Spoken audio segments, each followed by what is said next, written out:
देखिए, प्रशांत भूषण देश के एक ऐसे वकील हैं जिन्होंने कोयले से लेकर 2G तक इस देश की सरकार के भ्रष्ट मंत्रियों को और भ्रष्ट आचरण को बेइज्जत किया है। जिन्होंने सीना ठोककर सुप्रीम कोर्ट में बताया है कि वकालत ऐसे की जाती है, तथ्यपरक मुकदमे ऐसे लड़े जाते हैं। अगर प्रशांत नैनीताल की कोर्ट में खड़े होने के लिए गए हैं तो वो वैसे ही नहीं गए हैं। और अब जब कागज बिल्कुल सामने है, चीजें सामने है, लेकिन एक बेशर्मी की एक हद होती है, एक लिमिट होती है। मुझे लगता है कि बेशर्मी की उस सीमा से आगे रमेश पोखरियाल निशंक जी और उत्तरांचल की जो भाजपा है वो निकल गई है। कुमार साहब, एक बात मैं कहना चाहूंगा, उस पत्रिका के ऊपर जो है प्रशांत भूषण ने क्या किया, क्यों नहीं सूट फाइल किया, जिस पत्रिका ने नोएडा की जमीन के संदर्भ में बात की थी। मैं आपको बताना चाहता हूं, सुने बाकायदा, नोएडा के उस जमीन के संदर्भ में प्रशांत भूषण के पिताजी के नाम पे था, जिस पत्रिका ने, उस पत्रिका के संदर्भ में भी तो उनको कुछ करना चाहिए था। बिल्कुल, आज तक उसके संदर्भ में तो उन्होंने कुछ नहीं कहा। बिल्कुल, उसके संदर्भ में कह दिए होते जो उनका पर्सनल है।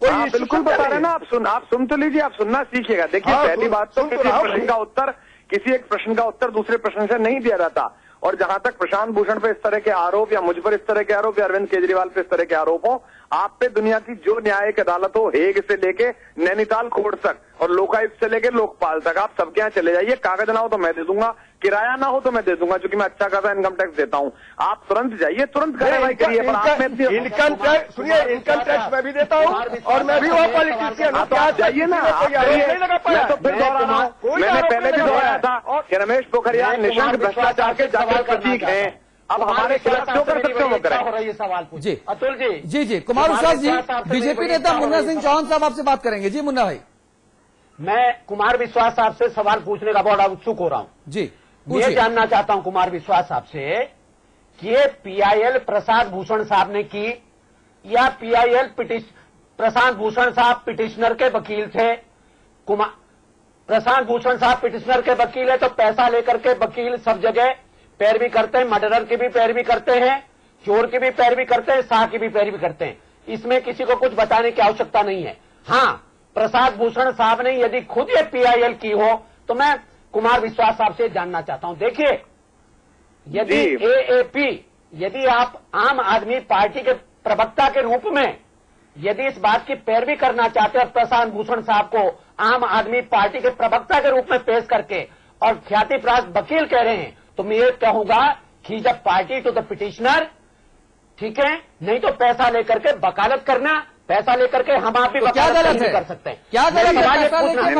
क्या गलत है? मुन्ना जी सुन लीजिए, मुन्ना सिंह जी हल्की बात नहीं, मुन्ना सिंह जी हल्की बात नहीं। अगर कोई वकील मुकदमे के बारे में मेरिट बता रहा है तो क्या गलत है? अतुल जी, मैं चाहूंगा आप भी और मुन्ना सिंह जी ध्यानपूर्वक सुने। मैं चाहता हूं कि मुन्ना सिंह जी ध्यानपूर्वक सुने। मुन्ना सिंह जी को शायद पता नहीं है कि जो बातें बोल रहे हैं, प्रशांत भूषण ने पिछले 7 साल से देश के किसी भी मुकदमे में कोई पैसा नहीं लिया है। हाँ। आपकी हिम्मत है इतनी सोचने की? उस राजनीति में और घृणित आदमी के साथ रहकर आपका विचार इतना प्रदूषित हो गया है कि इस सात्विकता की आप उम्मीद नहीं कर सकते हैं। प्रशांत भूषण ने देश के वंचितों का, गरीबों का, मल्लाहों का, जिनकी जमीन है आपके नेताओं जैसे मताधीशों ने, अरे पूरा सुनना सीखिए, पहले पूरा सुनना सीखिए। मुन्ना सिंह जी, सभ्यता सीखिए, सुनना सीखिए। हम चोरों के साथ नहीं है। प्रशांत भूषण ने 1 रुपया पारिश्रमिक किसी से नहीं लिया है और देश की जमीन कोई भी दबाएगा, चाहे वो निशंक हो, चाहे कोई कलंक हो, उसका मुकदमा प्रशांत भूषण लड़ेंगे। मैं चुनौती देता हूँ कुमार विश्वास को कि मेरे 25 साल के राजनीतिक जीवन के बारे में बात करें। इनका राजनीतिक कैसे कर दिया प्रशांत भूषण के बारे में बात? आपने कैसे कर दिया प्रशांत भूषण ने पैसे लिए होंगे? नहीं है इस बात का सर्टिफिकेट देने वाला नहीं, कुमार विश्वास मत लीजिए ना, आप प्रशांत भूषण को देने वाले हैं। मुन्ना सिंह जी, बात आपकी तो हो ही नहीं रही। आपने कहा प्रशांत भूषण पैसा लेके गए, कुमार विश्वास ने कहा कि प्रशांत भूषण ने 7 साल से किसी PIL में पेमेंट नहीं लिया, मेहनताना नहीं लिया, तो इसमें आप कहां से बीच में आ गए? मैं कहता हूं, देखिए, मेरा अमिताभ जी कहना यह है कि जिस सात्विक राजनीति का हम वकील के रूप में गए, प्रशांत भूषण साहब नहीं, आपने कहा पैसा लेके गए, आपने कहा पैसा लेके गए, उसका खंडन कर रहे हैं। अमिताभ जी, मुन्ना सिंह जी, इस वक्त हमारे साथ प्रशांत भूषण जी खुद जुड़ गए हैं। प्रशांत भूषण साहब, बहुत स्वागत है आपका समाचार प्लस पर। हाँ, नमस्कार जी। नमस्कार प्रशांत भूषण जी, मुन्ना सिंह चौहान साहब के कई सारे तकनीकी और सामाजिक सवाल हैं आपसे, जिसमें वो कानून को भी लेकर आए हैं। जी मुन्ना सिंह चौहान साहब, अब आप प्रशांत भूषण से सीधे बात कर सकते हैं।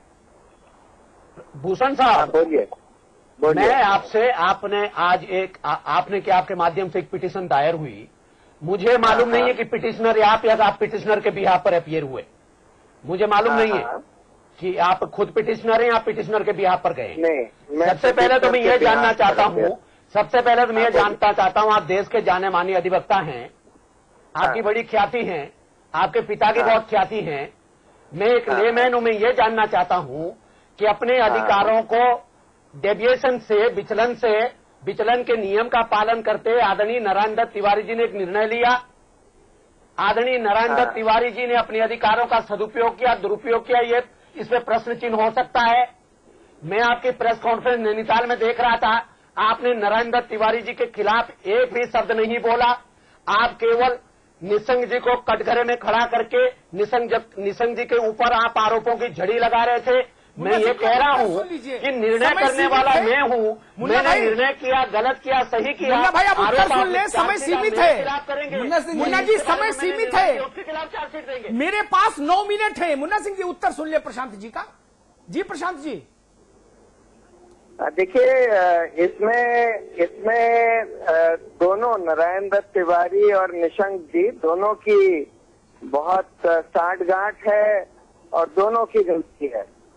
पहली बात तो निशंक जी एक बेनामी संस्था चला रहे हैं और जिस संस्था के लिए उन्होंने बिल्कुल गलत तरीके से जमीन का आवंटन करवाया, जो जमीन नदी की थी, नदी की जमीन उनको पता होना चाहिए, कानून के हिसाब से किसी को दी नहीं जा सकती। दूसरी बात, निशुल्क जमीन किसी को दी नहीं जा सकती।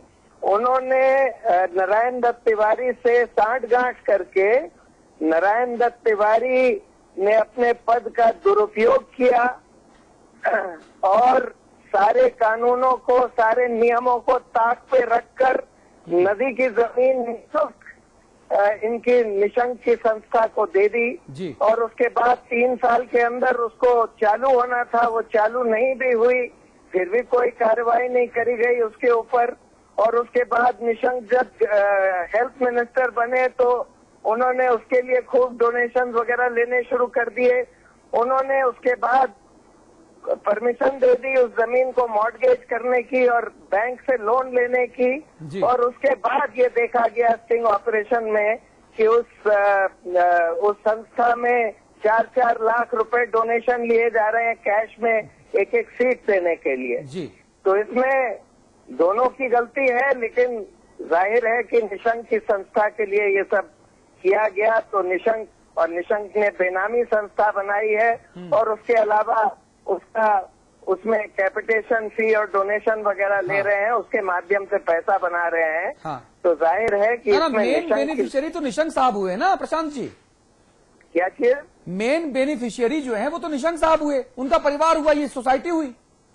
हाँ, तो इसमें जो साठगांठ वाली जो बात है जो आप कह रहे हैं, ये जाहिर तौर पर प्रतीत होती है। मुन्ना सिंह साहब, अब आप बताइए क्या ऑब्जेक्शन आपके पास है? अतुल जी, मैंने प्रशांत जी को बहुत धैर्यपूर्वक सुना। हाँ, प्रशांत जी के विधिक ज्ञान को चुनौती देने वाली मेरी कुवत नहीं हो सकती। हाँ, मैं फिर से सवाल करना चाहता हूं, 2 चीजें मैं स्पष्ट करना चाहता हूं। एक तो इस बात पे मैं सवाल करना चाहता हूं, मैं प्रशांत जी से भी जानना चाहता हूं, यदि वो लाइन पे हो अभी भी। जी हैं कि क्या बताइए।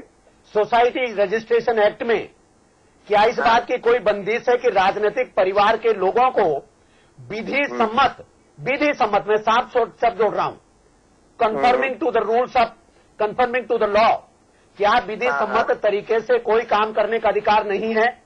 क्या इस आधार पर कोई संस्था, क्या केवल सिर्फ इस आधार पर कोई संस्था को हम भ्रष्ट कह लेते हैं, गैर कानूनी कह लेते हैं कि उसमें किसी पॉलिटिशियन का फैमिली मेंबर उसके अंदर सदस्य हो, या किसी संस्था के या किसी संस्था की गैर कानूनी गतिविधियों को आप बाकायदा एक इंक्वायरी के प्रोसेस से जाकर के ये साबित करेंगे इस संस्था ने गलत काम किया, ये संस्था ने ये रूल्स को वायलेट किया, ये जो आर्टिकल ऑफ एसोसिएशन है उसका वायलेशन है, या सिर्फ इस आधार पर कि पॉलिटिशियन के फैमिली मेंबर यदि किसी संस्था में हो गए, सुन लीजिए और जी प्रशांत जी, उस फैमिली उसको किसी प्रकार का कोई ढिलाई सरकार ने दी और एज पर कानून दिया, जैसा मैंने कहा। चौहान साहब जवाब भी सुन लीजिए। चौहान साहब, उत्तर सुन ले। इतनी लंबी तकरीर से तो फिर समय नहीं है ना। छोटे छोटे जवाब, छोटे छोटे सवाल, तो हम निष्कर्ष पे पहुंच पाएंगे। जी प्रशांत जी। देखिए, मैं ये कतई नहीं कहता हूँ, न मानता हूँ कि कोई राजनीतिक आदमी को कोई संस्था बनाने का अधिकार नहीं है और विधि पूर्वक उस संस्था को चलाने का कोई अधिकार नहीं है। ये मेरा कतई कथन नहीं है। हाँ। मैं ये कह रहा हूँ कि इस संस्था को निशंक जी ने, उनकी संस्था है, उन्होंने पहली बात तो उसको बेनामी रखने की कोशिश करी।